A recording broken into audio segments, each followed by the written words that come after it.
Hugh Morris, director of the Royal School of Church Music, got in touch with me late last year to commission this exciting anthem celebrating the Platinum Jubilee of the Queen, who was the RSCM's royal patron.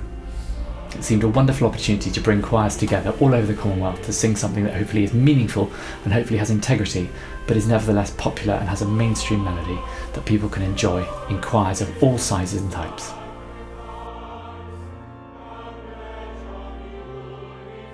Well, I think often music that's written for or inspired by royal events does have a kind of lasting legacy by definition, but I think we've tried to think outside this brief, and it was actually Hugh's idea that we would run a second optional part of the text which draws a parallel between the Queen's royal steadfast service to her country and the life of Christ in service to everyone.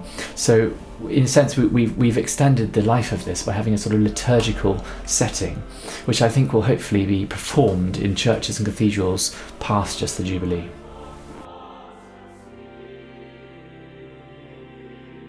In our service, it's designed to be sung in any way you like, so there's an SATB and organ version, there's a unison piano version, any of these are interchangeable. There's a symphonic orchestra version with Hollywood horns, which I very much enjoyed writing. There's a brass, symphony wind brass version by David Cole, who was a royal arranger, who was musical director on the Royal Yacht Britannia for many years, so he's very, very well qualified.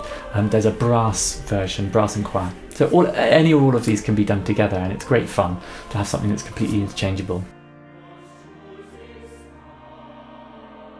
I happened to stumble across some of the texts by the Queen in her speeches, and she said some most beautiful things, like "Grief is the price we pay for love," said after Prince Philip died, and I thought, what an amazing statement. And how true, you know.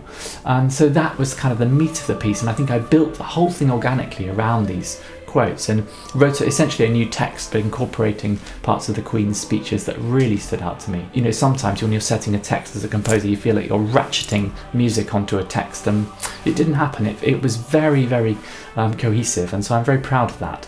And I think we've ended up with something that hopefully works very well as a unit and conveys the emotion and also the meaning behind the text, and I think it is meaningful. I find it so anyway. It's very easy to find actually. You Google RSCM Platinum and the RSCM website's very full and it's got lots of information.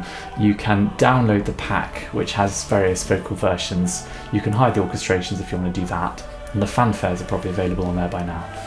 You can then fill in the form which lets them know where you're performing it, and the beautiful thing about that is that this map comes up, the Commonwealth. You can see all the other choirs that are performing it, and you can see where you fit in, you can see your neighbours. It's really fun, but overall we hope you enjoy it as much as we have developing it. I think there's something about the common humanity that the arts can bring to this, and the arts and music in particular are just so valuable and important in our lives, and I hope everybody has access to them because they are just the most real part of human existence, I think.